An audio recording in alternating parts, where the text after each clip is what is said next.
আরেকটি গুরুত্বপূর্ণ দেশ তুরস্ক। পশ্চিমা জোট ন্যাটোর একমাত্র মুসলিম দেশ। তুরস্কের সেনাবাহিনী ন্যাটো জোটের মধ্যে দ্বিতীয় বৃহত্তম।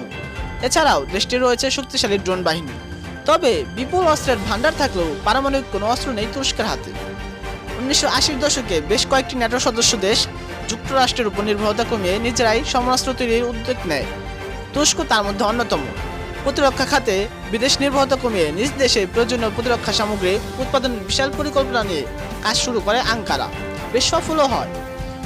সামরিক শক্তি বিষয়ক আন্তর্জাতিক ওয়েবসাইট গ্লোবাল ফায়ার পাওয়ারের 2022 সালের র্যাঙ্কিংয়ে বিশ্বের সামরিক শক্তির দিক দিয়ে তুরস্কের অবস্থান 133তম।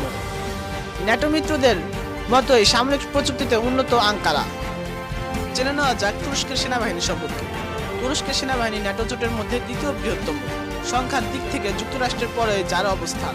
তুরস্কের বর্তমানে 7 লাখের বেশি সেনা ও আধা সামরিক সদস্য রয়েছে। তুর্কি নৌবাহিনীর সদস্যগুলো 48,000-এর বেশি। এই বাহিনীর যুদ্ধ সরঞ্জামের মধ্যে রয়েছে 16টি ফ্রিগেট, ছোট আকারের যুদ্ধ জাহাজ 9টি, সাবমেরিন 12টি, রয়েছে 3,000-এর বেশি ট্যাঙ্ক, 13,000-এর বেশি সাজোয়াজান, 900-এর বেশি স্বচালিত বন্দুক ও 1,000-এর বেশি কামান।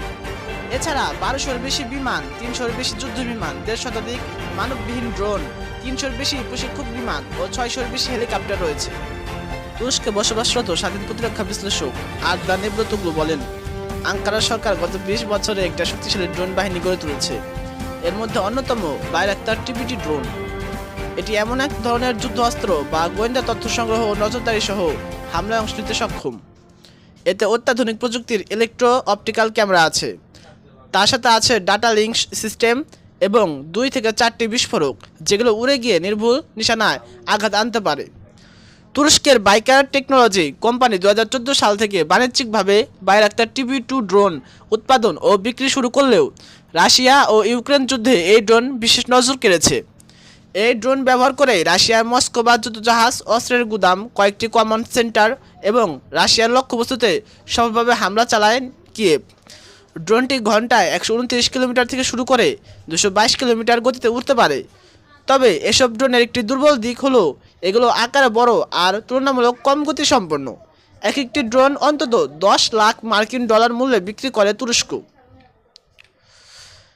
আঙ্কারার রয়েছে শক্তিশালী কারিগি কামিকাজি ড্রোন। এর সফটওয়্যার সহ সবকিছু তুরস্কের তৈরি ও ডিজাইন করা। 2018 সালে প্রথমবার এটি উড়ানো হয়েছিল। ড্রোনটি শত্রুপক্ষের আকাশ প্রতিরক্ষা ব্যবস্থা ও রাডার ধ্বংস করার পাশাপাশি সারফেস টু এয়ার তথা ভূমি থেকে আকাশে নিক্ষেপযোগ্য মিসাইল ব্যবস্থাও ভেদ করতে সক্ষম। এই ড্রোন ছাড়াও যুক্তরাষ্ট্রের তৈরি অত্যাধুনিক এক F-16 ফ্যালকন মানুষবিহীন বিমান RAI হিরন সহ 3টি প্রিডেটর ড্রোন রয়েছে তুরস্কের। গোকতুর্ক 1 ও গোকতুর্ক 2 নামে 2টি গোয়েন্দা স্যাটেলাইটও রয়েছে।